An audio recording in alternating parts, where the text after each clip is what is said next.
በእርግዝና ወቅት ግንኙነት ማድረግ ህፃኑን ይጎዳዋል ወይስ እስከ ወሊድ ድረስ መታቀብ አለብን? የትኞቹ የግንኙነት አቅጣጫዎች ናቸው ለእናቲቱና ለጽንሱ አስተማማኝ? ብዙ ጥንዶች ለመጠየቅ የሚያፍሩበት ነገር ግን በትዳር ውስጥ አለመግባባትን የሚፈጥረው ይህ ጉዳይ ዛሬ በዝርዝር ምላሽ ያገኛል። እስከ ቪዲዮ ፍጻሜ ድረስ አብራችሁኝ ከቆያችሁ ከእርግዝና እስከ ወሊድ አልፎም ከወሊድ በኋላ መቼ ግንኙነት መጀመር እንዳለባችሁ ሙሉ የህክምና መመሪያውን ታገኛላችሁ። ጤና ይስጥልኝ፣ እንደምን አላችሁ የቻናላችን ቤተሰቦች? እንኳን ወደ ዛሬው ቪዲዮአችን በሰላም መጣችሁ። ዛሬ የምንነጋገረው ርዕስ ብዙዎች በልባቸው ይዘውት የሚጨነቁት ግን ደግሞ ለጥንዶች ሰላም በጣም ወሳኝ የሆነ ጉዳይ ነው። እርግዝና የደስታ ጊዜ ቢሆንም ብዙ ጥያቄዎችና ፍርሃቶችንም ይፈጥራል። ህፃኑን እጎዳዋለሁ የሚለው ፍርሃት አብዛኞቹን ጥንዶች ግንኙነት እንዲያቆሙ ያደርጋል። ነገር ግን ግንኙነት ማቆም ብቻውን መፍትሄ አይደለም። ምክንያቱም የጥንዶችን ስሜታዊ ትስስር ሊያላላ ይችላል። ሳይንሳዊ እውነታውን ምን ይላል የሚለውን እኔው ራሴ በዝርዝር አብራራላችኋለሁ። የጽንሱ ጥበቃና ሳይንሳዊ እውነታዎች። በመጀመሪያ ህፃኑ ማህፀን ውስጥ እንዴት እንዳለ በዝርዝር እንይ። ብዙዎች ግንኙነት ሲያደርጉ ብልት ህፃኑን የሚነካ ወይም የሚወጋው ይመስላቸዋል። ነገር ግን እውነቱ ይህ አይደለም። ህፃኑ ያለው በአምኒዮቲክ ፈሳሽ ወይንም በእሽርት ውሃ ፈሳሽ በተሞላ ከረጢት ውስጥ ነው። ይህ ፈሳሽ እንደ ሾክ አብዞርበር ሆኖ ያገለግላል። ይህም ማለት ማንኛውም ውጫዊ እንቅስቃሴ ወይንም ጫና ህፃኑ ላይ ጉዳት አያደርስም። በተጨማሪም የማህፀን በር ወይንም ሰርቬክስ በወፍራም የንፍጥ ክምችት ወይንም መከስ ፕለግ የታሸገ ነው። ይህ ታፔላ ማንኛውም ፈሳሽ ሆነ ባክቴሪያ ወደ ህፃኑ እንዳይገባ ይከለክላል። ስለዚህ ግንኙነት ማድረግ ጽንስ አያስወርድም፣ ህፃኑም አይጎዳም። በግንኙነት ወቅት ህፃኑ ሲንቀሳቀስ ከተሰማችሁ ደግሞ ይህ የሚሆነው በእናቲቱ የልብ ምት መጨመር ምክንያት እንጂ ህፃኑ ተጎድቶ እንዳልሆነ ልታውቁ ይገባል። በየሶስት ወራቱ የሚመጡ ለውጦች። እርግዝና 3 ክፍለ ጊዜዎች አሉት። በእያንዳንዱ ወቅት ደግሞ የሴቶች ፍላጎት ይለዋወጣል። ይህንን ዝርዝር መረጃ ማወቅ ለባልየውም ሆነ ለሚስት በጣም አስፈላጊ ነው። የመጀመሪያ 3 ወር ማለትም ከአንደኛው ሳምንት እስከ 13 ሳምንት ያለው። በዚህ ወቅት የሆርሞን ለውጥ ከፍተኛ ነው። ሴቶችም ከፍተኛ ድካም፣ ማቅለሽለሽና የጡት መለስለስ ይሰማቸዋል። እነዚህ ምልክቶች ፍላጎትን በጣም ሊቀንሱ ይችላሉ። ባልደረባችሁ ወይንም ባለቤታችሁ በዚህ ወቅት አልፈልግም ካለች መገፋት ሳይሆን የሰውነቷ ለውጥ መሆኑን ተረድታችሁ በሌላ የቅርበት መንገድ ማሳለፍ አለባችሁ። ሁለተኛው 3 ወር ማለትም ከ14ኛው ሳምንት እስከ 27 ሳምንት ያለው ወርቃማው ጊዜ ይባላል።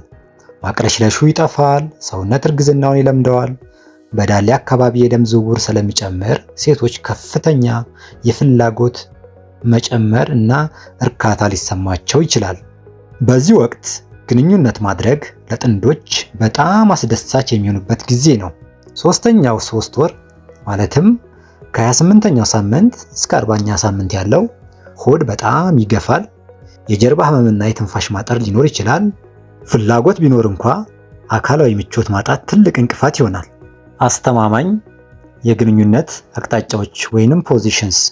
አሁን ወደ የግንኙነት አቅጣጫዎች እንሂድ።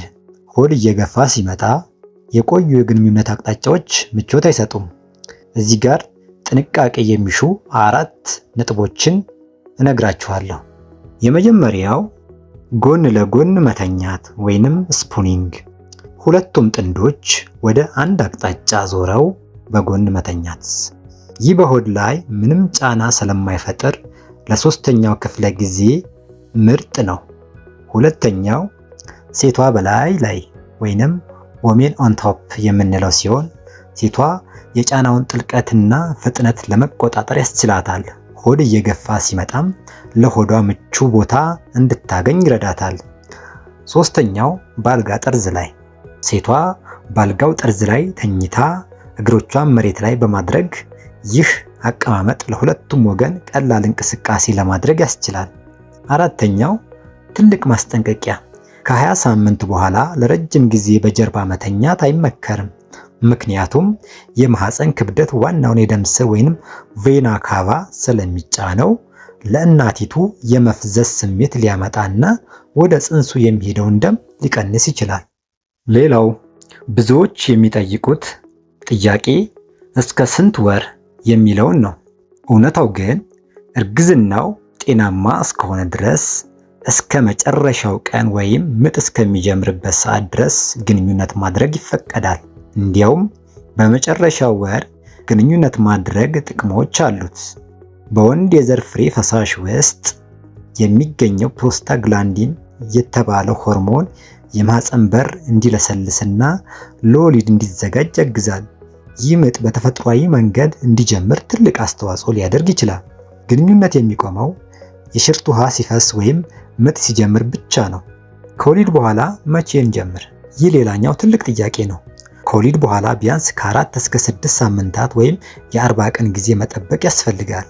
ይህ ጊዜ ለምን አስፈለገ? አንደኛ፣ የማህፀን በር ሙሉ በሙሉ ተዘግቶ ኢንፌክሽን ለመከላከል። ሁለተኛ፣ የወሊድ ቁስሎችና ስፌቶች ካሉ በደንብ እንዲድኑ። ሶስተኛ፣ ደም መፍሰስ ሙሉ በሙሉ እንዲቆም ነው። ከዚህ ጊዜ በፊት ግንኙነት ማድረግ እናቲቱን ለከፍተኛ የጤና አደጋ ሊያጋልጥ ይችላል። በተጨማሪም ከወሊድ በኋላ ባሉት የመጀመሪያ ወራት በእናቲቱ ሆርሞንና ድካም ምክንያት የፍላጎት መቀነስ ሊኖር ስለሚችል ባልደረባዋ ወይንም ባለቤቷ በትዕግስትና በፍቅር ሊያያት ይገባል። በመጨረሻም ግንኙነት በፍጹም መደረግ የሌለባቸው ቀይ መብራቶች ወይንም ሬድ ፍላግስ አሉ። የመጀመሪያው ያልታወቀ የደም መፍሰስ ካጋጠመ፣ ሁለተኛ የሽርት ውሃ መፍሰስ ወይም መንጠባጠብ ካለ፣ ሶስተኛ የማህፀን በር ቀድሞ የመክፈት ወይንም ሰርቫይካል ኢንኮምፒተንሲ ችግር ካለ፣ አራተኛ የእንግዴ ልጅ ቀድሞ ከመጣ ወይንም ፕላሴንታ ፕሬቪያ ችግር ካለ። እነዚህ ምልክቶች ካሉ ግንኙነትን አቁማችሁ በፍጥነት ሐኪም ማማከር አለባችሁ። በአጠቃላይ እርግዝና የፍቅርና የቅርበት ጊዜ እንጂ የፍርሃት ሊሆን አይገባም። የዛሬው ቪዲዮ ጠቃሚ ሆኖ ካገኛችሁት ላይክ በማድረግ ለሌሎችም እንዲደርስ ሼር አድርጉት። ጥያቄ ካላችሁ ኮሜንት ላይ ጻፉልኝ። እያንዳንዱን ለማንበብና ለመመለስ እሞክራለሁ። ሰብስክራይብ ያላደረጋችሁ ቤተሰብ ሁኑ። ለዛሬ የነበረን መረጃ ይህ ነው። በሚቀጥለው ቪዲዮ እስክንገናኝ ጤና ይስጥልኝ።